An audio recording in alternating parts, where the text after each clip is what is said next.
Faustino Catalina. Iglesia Noticia. COPE. Estar informado. Saludos, muy buenos días en este 16 de abril de 2023, domingo de la Divina Misericordia, en el que iniciamos a esta hora los minutos para contarles la actualidad religiosa de estos días en España y el mundo. Aquí en la sintonía de la cadena COPE será hasta las 9, la hora de la Santa Misa, hoy también con Marcos Manchado en el control de sonido y con algunos contenidos que les adelanto en titulares. Entretejer itinerarios de esperanza es el lema que ha presidido la Semana Nacional de Vida Consagrada que organiza el Instituto Teológico de Vida Religiosa de los Claretianos. El Papa propone la relectura por su actualidad de la encíclica Pacem in Terris de Juan XXIII, que cumple 60 años. Además, Francisco ha nombrado nuncio apostólico en el Reino Unido al español Miguel Mauri, hasta ahora nuncio en Rumanía y Moldavia, y ha denunciado el crecimiento de la pobreza sanitaria y la eutanasia encubierta y progresiva que provoca para muchas personas no poder tener acceso a los medicamentos. Además, hoy finaliza en Roma el Congreso General Extraordinario del Opus Dei para la revisión de sus estatutos. Este mediodía se inaugura un nuevo año jubilar lebaniego en el monasterio cántabro de Santo Toribio de Líbana y mañana comienza en Madrid la asamblea plenaria de la Conferencia Episcopal. Faustino Catalina. Iglesia Noticia. COPE. Estar informado. Un año más, en la Semana de Pascua, el Instituto Teológico de Vida Religiosa de los Claretianos ha celebrado una nueva Semana Nacional para los Institutos de Vida Consagrada.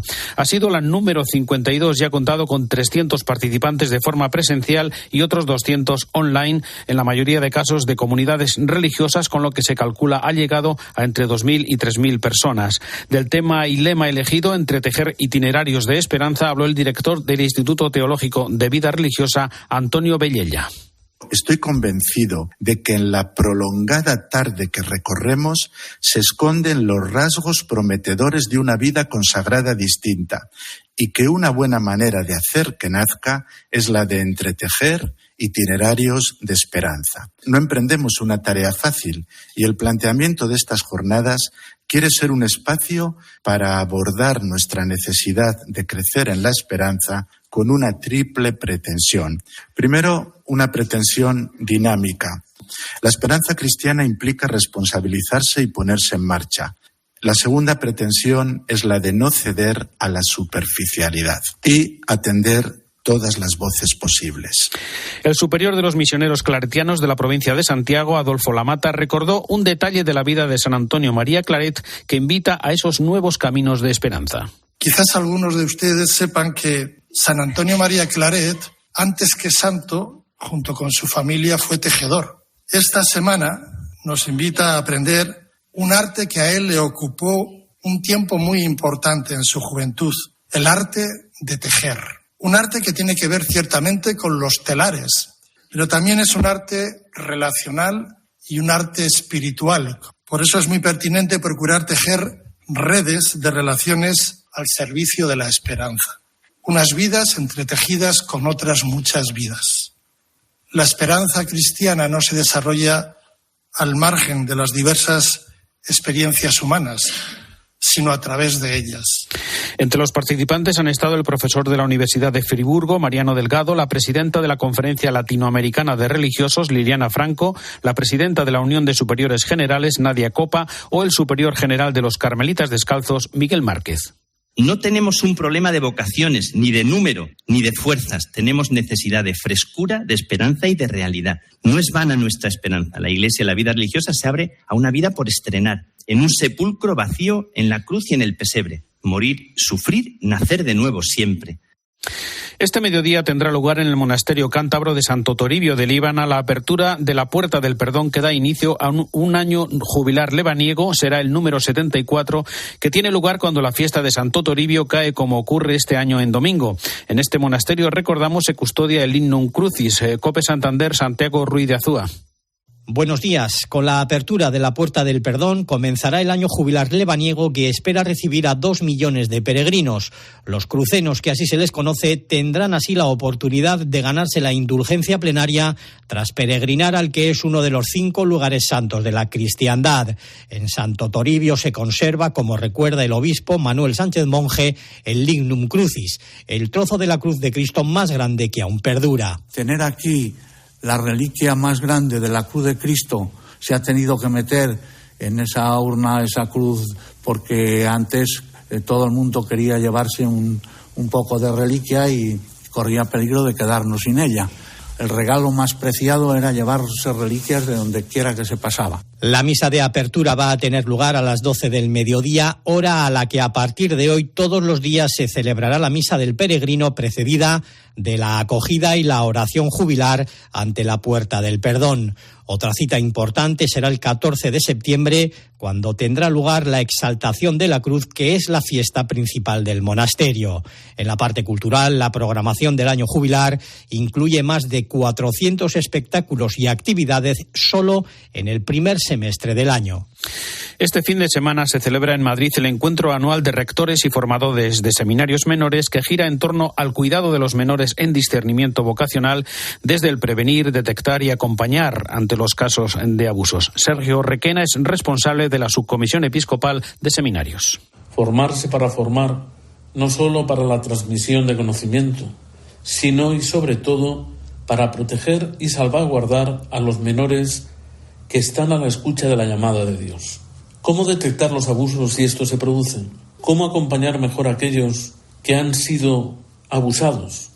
¿Qué criterios se deben tener en cuenta para la protección de los menores en nuestros seminarios? ¿Con qué medios contamos para hacer efectivo esto? Para que sea cada día mejor el cuidado de aquellos que tenemos bajo nuestra responsabilidad. Estos días hemos reflexionado juntos sobre todo lo sucedido en los últimos tiempos, intentando aprender de todo lo que se ha vivido. Desde nuestra subcomisión entendemos que nuestro compromiso con los seminarios de toda España pasa por otra consideración. Esperamos que una mejor formación de los formadores cree un clima cada vez más seguro, donde no sean posible ningún tipo de abusos. El área para la discapacidad de la Comisión para la Evangelización, Catequesis y Catecumenado reunió ayer sábado a los responsables diocesanos para la discapacidad.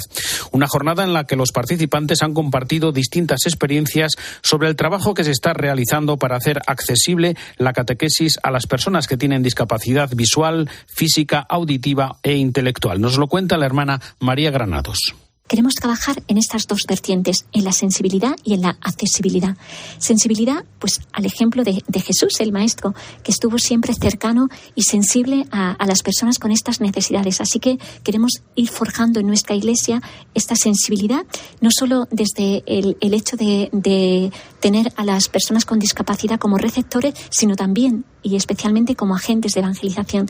Ellos, con su vida, con su entrega, con su testimonio, son testigos elocuentes de la buena noticia de la salvación. Y también esa accesibilidad, ¿no? Ir viendo cómo podemos romper fronteras a muchos niveles, no solo físicas, ¿no?, sino también a la hora de atender a estas personas, de tener personas formadas que puedan ayudarles realmente en su proceso de conocer a Jesús, de profundizar en la palabra, de tantos aspectos de la vida de familia y de crecimiento en la fe que la Iglesia está llamada también a atender a estas personas. Por eso queremos que en las diócesis exista, en todas las diócesis españolas exista una delegación, un ámbito donde estas personas encuentren ese lugar que hace familia y que hace crecer en la fe. Les contamos también que los jóvenes de la diócesis de Coria Cáceres viven ya la cuenta atrás para la Jornada Mundial de la Juventud, que tendrá lugar en Lisboa, con un encuentro celebrado en la jornada de ayer en Alcuéscar. COPE Cáceres, Miriam Rodríguez.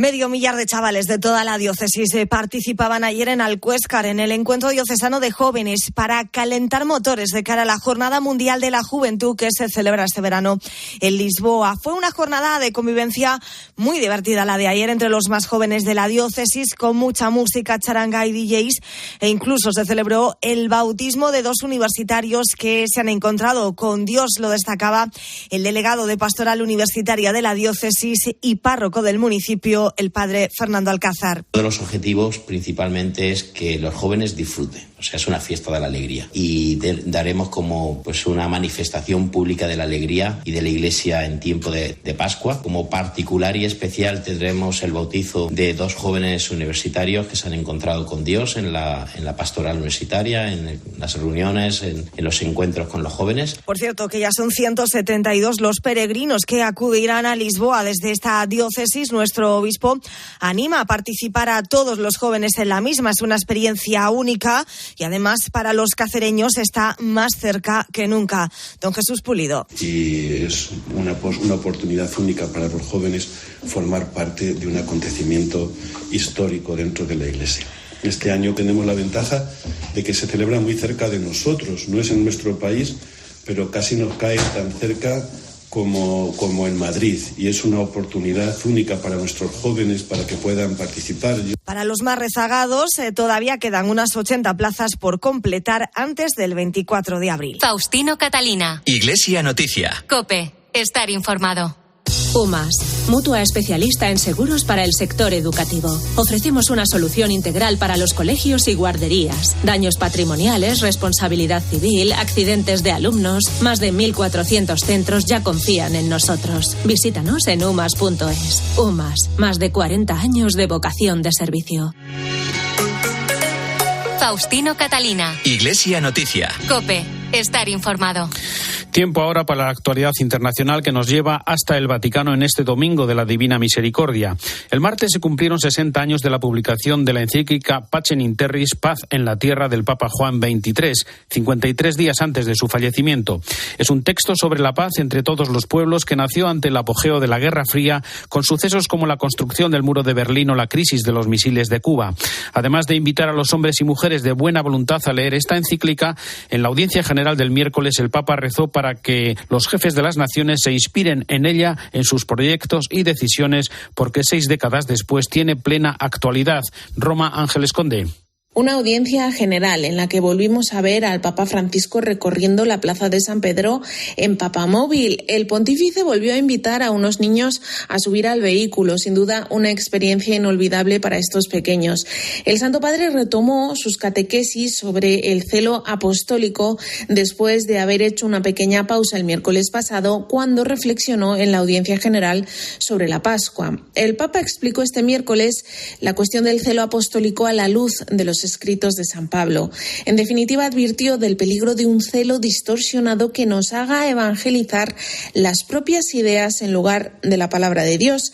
En cualquier caso, dijo el Papa que el evangelizador debe ser alguien que esté en movimiento, no puede fosilizarse en las jaulas del siempre se ha hecho así, aseguró Francisco, que fue muy claro sobre esto al decir que no se puede evangelizar desde un escritorio tecleando en un ordenador, sino que hay que estar dispuesto a salir, porque los evangelizadores son los pies del cuerpo de la Iglesia. Así lo explicó el Santo Padre en español. Significa que quienes anuncian a Jesús se tienen que mover, no se pueden quedar quietos. El celo evangélico es la base del anuncio, lo que impulsa a salir, a tener iniciativa, a tener creatividad. En la parte de los saludos en italiano, casi al concluir la catequesis, Francisco evocó los 60 años de la encíclica Pacem in Terris de Juan XXIII, un documento que, aunque se escribió en plena Guerra Fría, en palabras de Francisco, en medio de nubes oscuras, sigue siendo un texto actualísimo. Y citó Francisco esta frase que vamos a escuchar a continuación. Las relaciones entre las comunidades políticas, como las que existen entre los hombres, no deben regularse recurriendo a la fuerza de las armas, sino a la luz de la razón, es decir, en la verdad, en la justicia y en la solidaridad operante. Por eso el Santo Padre invitó a los fieles y a los hombres y mujeres de buena voluntad a leer la encíclica Pacem in Terris y concluyó esta catequesis deseando que los jefes de las naciones se dejen inspirar por ella en sus proyectos y sus decisiones. No se olvidó Francisco tampoco, un día más, de pedir oraciones por la paz en la martirizada Ucrania. El repaso a las guerras y conflictos en el mundo del Papa en su mensaje de Pascua merece hoy el tiempo para el comentario desde Roma de Antonio Pelayo. Buenos días. Buenos días. Leídos rápida y superficialmente los mensajes Urbi et Orbi a la ciudad de Roma y al mundo universo que los papas proclaman todos los años el día de Navidad y el domingo de Pascua pueden parecer repetitivos e incluso idénticos. No es así, aunque hay que reconocer que existen similitudes y coincidencias, pero cada vez hay matices diversos en los que es especialista la sutil diplomacia vaticana. Un adjetivo, un adverbio o la colocación de una frase reflejan la visión que tiene la Santa Sede sobre las diversas crisis y las situaciones del mundo. El pasado domingo, por ejemplo, Francisco no podía no referirse a la guerra en Ucrania, tema que ha sido una constante en sus numerosas intervenciones desde que comenzaron las hostilidades, y lo hizo pidiendo a Dios protección para el amado pueblo ucraniano en el camino hacia la paz y que infunda luz pascual para el pueblo ruso. Esta última frase es una pequeña novedad, puesto que hasta ahora el Papa evitaba citar a Rusia para no ser acusado injustamente de putinismo o de colocar a ambos pueblos, el invasor y el invadido, en igualdad de responsabilidades ante la historia. Sin entrar en arduas discusiones históricas, Bergoglio no puede ignorar el sufrimiento de ambos pueblos. Lo recordó hace pocos días, evocando el dolor de las madres rusas y ucranianas que ven morir a sus hijos en el frente y recogiendo en el Vía Crucis los doloridos testimonios de dos jóvenes situados en lados opuestos del frente bélico. En su mensaje pascual pidió crecer en un camino de confianza recíproca y apresurarnos en recorrer senderos de paz y fraternidad. No hay otra solución si queremos detener las espirales de violencia y fratricidio que desde hace años ensangrientan Ucrania y tantos otros países del planeta. Desde Roma les ha hablado Antonio Pelayo. Gracias, Antonio. Seguimos en el Vaticano, donde se han introducido algunas modificaciones para simplificar y mejorar el funcionamiento de la Administración de Justicia ante la creciente carga de trabajo para los órganos judiciales. Por otro lado, mañana finaliza en Roma el Congreso General Extraordinario del Opus Dei, en el que se ha abordado la revisión de los estatutos solicitada por el Papa Francisco el pasado mes de julio. Cambios que no conoceremos hasta dentro de unas semanas. Cuéntanos, Ángeles. Desde el pasado miércoles 12 de abril y hasta el lunes 17, 274 fieles del Opus Dei de todo el mundo están reunidos en Roma con el prelado y sus vicarios para reflexionar sobre los estatutos de la prelatura y adecuarlos al motu propio ad carisma tuendum. En esta carta apostólica, el Papa Francisco ha pedido al Opus Dei que se renueven algunos puntos del documento que define la misión y la regla de vida de la prelatura. El prelado Fernando Ocariz convocó este Congreso General Extraordinario en Roma para llevar a cabo esta adecuación de los estatutos de la obra pedida por el Papa Francisco. En un mensaje del 30 de marzo indicó el prelado que estas sugerencias han sido estudiadas en Roma con la ayuda de algunos expertos para presentarlas a este Congreso, para presentar ya algunas propuestas concretas. Están participando 126 mujeres y 148 hombres, de los cuales 90 son sacerdotes, en este encuentro general extraordinario que reúne a fieles del Opus Dei de los 5 continentes. Cuando terminen los trabajos y tengan ya sus conclusiones, serán presentadas al dicasterio para el clero, que es el ente de la Santa Sede competente sobre las prelaturas. Más adelante será la Santa Sede la que comunique al Opus Dei las modificaciones finales en los estatutos que tendrán que ser aprobados por el Papa Francisco. Y recordamos por último el mensaje de Francisco a los dirigentes de instituciones sanitarias cristianas de Italia. En él denuncia el incremento de la pobreza sanitaria y la eutanasia encubierta y progresiva que provoca el no poder tener el acceso a los medicamentos. Además, los obispos italianos han publicado un mensaje con motivo del 1 de mayo en el que muestran su preocupación por la falta de trabajo decente para los jóvenes. El Papa mantuvo este encuentro con religiosos que se dedican al ámbito sanitario, religiosos de distintas órdenes, a los que además acompañaron algunas personas enfermas y con discapacidad. Estos religiosos forman parte de la Asociación Religiosa de Institutos Sociales y Sanitarios de Italia, que gestiona centros médicos de inspiración cristiana. El Papa Francisco elogió su labor como iglesia que atiende a los pobres, a los débiles y a los abandonados de la sociedad, reconociendo en cada uno de ellos, a Cristo enfermo. Precisamente por eso, el Santo Padre volvió a advertir de los efectos de la cultura del descarte, que se ceba especialmente con los enfermos cuando no se sitúa a la persona enferma en el centro y no se le considera en su dignidad.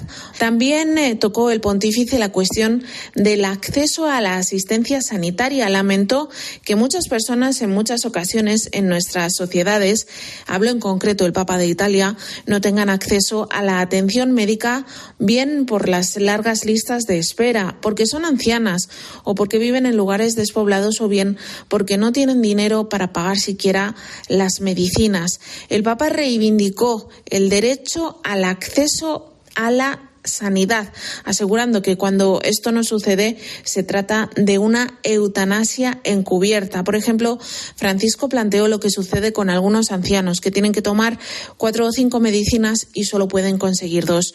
Por ello, el Papa insistió en este encuentro en que todos los enfermos tienen que ser ayudados a recorrer con esperanza cristiana el camino, a veces largo y cansado, de la enfermedad. Gracias, Ángeles. El Papa ha nombrado nuncio apostólico en el Reino Unido al arzobispo español Miguel Mauri, hasta ahora nuncio en Rumanía y Moldavia. Madrileño de 67 años, Miguel Mauri ha trabajado también en las representaciones diplomáticas de la Santa Sede en Ruanda, Uganda, Marruecos, Nicaragua, Egipto, Eslovenia, Macedonia e Irlanda, y a partir de ahora, como decimos, en el Reino Unido. Por otra parte, el régimen nicaragüense ha expulsado a 2 religiosas dominicas de la Anunciata que colaboraban en un hogar de ancianos. Además, el gobierno del presidente Ortega ha confiscado un monasterio que las hermanas trapenses dejaron el pasado mes de febrero y que ahora ha sido entregado al Instituto Nicaragüense de Tecnología Agrícola. Y nos vamos hasta Francia, donde, según datos oficiales, disminuye el número de católicos mientras crece el de musulmanes, también de las personas que dicen no tener ninguna afiliación religiosa. Corresponsal en París, Asunción Serena. Según el INSEE, algo más de la mitad de los franceses entre 18 y 59 años dice que no tiene ninguna religión. Pero hay una gran disparidad entre los que tienen origen inmigrante y los que no. De los que son de origen francés, 58% dice que no tiene ninguna religión, pero esa cifra desciende al 26% si los padres son inmigrantes y al 19% si son ellos mismos inmigrantes. El catolicismo sigue siendo la primera religión, un 29%. El Islam se confirma cada vez más como segunda religión, practicada por un 10%, y aumenta al 9% los que dicen tener otra religión cristiana. La intensidad de la práctica religiosa es muy dispar. Solo 8% de católicos frecuentan un lugar de culto frente al 20% de otros cristianos, musulmanes y budistas y 34% de judíos. El hecho de crecer en una familia de religión mixta o católica es un factor determinante en el proceso de secularización de los descendientes de inmigrantes. Y por otro lado, mientras el bautismo de niños retrocede de forma espectacular, la mitad de los que eran bautizados en el año 2000, aunque las cifras no pueden compararse, el número de adultos que piden el bautismo sigue la tendencia inversa, con unos 5.500 bautizados el pasado domingo de Pascua. Faustino Catalina. Iglesia Noticia. COPE. Estar informado. Volvemos ahora a la actualidad en España. El obispo de Canarias, José Mazuelos, ha invitado a los padres a inscribir a sus hijos en la clase de religión en el próximo curso escolar. Recuerda que esta elección favorece la educación en valores humanos y cristianos y la construcción de un mundo más justo, solidario y en paz. COPE Las Palmas, Carla Larrabeiti. En una carta dirigida a los padres y abuelos de los niños y jóvenes de Canarias, el obispo de la diócesis anima a que escojan las clases de religión para el próximo curso escolar porque van a aprender valores y creencias que les van a convertir en grandes personas. José Mazuelos considera de vital importancia que les eduquen en un ambiente en el que conozcan la vida de Jesús y su verdadero amor a la humanidad. Señala también que en dicha clase se tomará como referente la cultura y la historia que nos han aportado nuestros mayores y poder así transmitirla de manera que los niños puedan seguir avanzando en un mundo más justo, solidario y en paz. La Conferencia Episcopal Española, a través del Secretariado para el Sostenimiento de la Iglesia, ha puesto en marcha la campaña Por Tantos, con el lema Por ellos, por ti, por tantos, con la que anima a marcar la casilla de la Iglesia en la declaración de la renta. Recordamos que desde el martes los contribuyentes pueden presentar su declaración de la renta correspondiente al ejercicio de 2022 y antes de confirmar el borrador se recomienda comprobar que la casilla 105 queda marcada. El obispo de Mondoñedo Ferrol, Fernando García Cadiñanos, ha hecho una invitación a marcar tanto la casilla de la Iglesia como la de otros fines sociales en esta declaración. COPE Ferrol, Javier García. El obispo de la diócesis de Mondoñedo Ferrol, Monseñor Fernando García Cadiñanos, realizó el pasado martes un llamamiento a los contribuyentes de Galicia para que marquen en sus declaraciones de la renta las casillas 106 y 107 para destinar el 0,7% de sus impuestos tanto a la Iglesia Católica como a entidades de fines sociales. Monseñor García Cadiñanos. Es invitar a la ciudadanía a que ponga las dos cruces en favor de la Iglesia diocesana, en favor de la Iglesia Católica y en favor de las entidades de fines sociales. García Cadiñanos también aseguró que los gallegos son los segundos de todo el Estado, solo superados por los catalanes, que menos marcan la casilla destinada a la Iglesia. Estima que esta situación se puede deber a una falta de conocimiento y recordó que marcar ambas casillas no supone ni pagar más impuestos ni una disminución de la devolución en caso de tener derecho a ello, y lo único que supone es decidir a qué van destinados parte de nuestros impuestos. La fundadora de las Oblatas ya tiene una película que cuenta su labor en la atención a las mujeres víctimas de la trata. Nos lo cuenta Manuel Torralba. Buenos días. Buenos días, Faustino. Un reparto de lujo para un guión que se inspira en la historia real de la joven suiza que llegó a España en el siglo XIX para trabajar como institutriz de las hijas de la reina María Cristina. La vida de Antonia María de Oviedo y Xontal dio un giro radical después de conocer al benedictino José María Benito. A partir de ese momento, abandonó la vida acomodada junto a la corte y fundó una casa de acogida para prostitutas. Así nació el Instituto de las Hermanas Oblatas del Santísimo Redentor. Tienen 200 años de existencia y son mujeres estupendas, religiosas, que acogen a todas aquellas mujeres víctimas de trata o simplemente que quieren salir de la prostitución en casas de acogida. Lo hacen con un amor, un cariño, desinteresadamente y sobre todo sin juzgar. Simplemente ellas están al servicio de las mujeres que necesitan ayuda. Lo cuenta uno de los actores de la película, Roberto Álvarez, conocido por ser el padre de familia de Ana y los 7, o Antonio Torres, en Servir y Proteger. Él es uno de los miembros de un elenco que encabeza la actriz francesa Alexandra Ansidei, que interpreta a la venerable suiza. He hablado con ellas y me han hablado mucho de su misión de vida, de su recorrido y de cómo ayudó a esas mujeres que eran víctimas de prostitución en esa época. Ese tema sigue con el trabajo extraordinario de las Oblatas, con esas casas de acogida, con esa mirada bondadosa. Tenemos la suerte que las mujeres que sufren de prostitución puedan tener una vida más decente gracias a ellas. Si todas las puertas se cierran, dirigida por Antonio Cuadri y producida por Tono Escudero, puede verse en cines desde este fin de semana. El arzobispo de Mérida, Badajoz, y nuestra compañera Eva Fernández, corresponsal de COPE en Italia y el Vaticano, han sido galardonados con los premios Cofrades. COPE Mérida, Fabián Vázquez.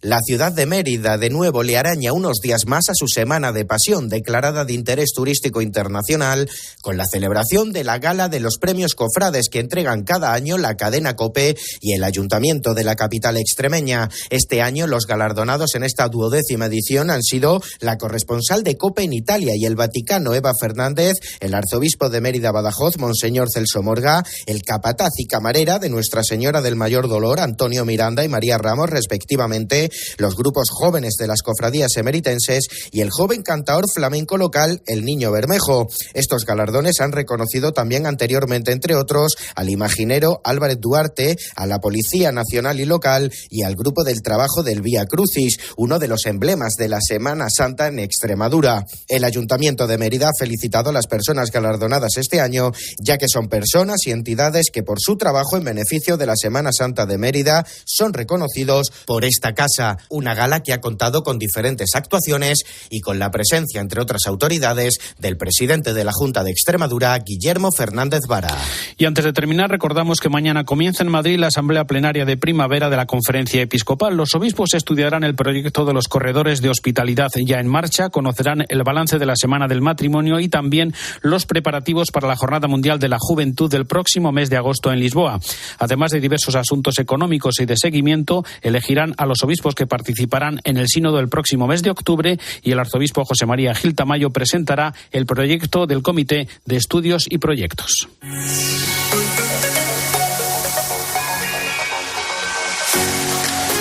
Hasta aquí el informativo Iglesia Noticias, el programa 1824 en este domingo 16 de abril de 2023. Volvemos dentro de 7 días. Un saludo de Faustino Catalina.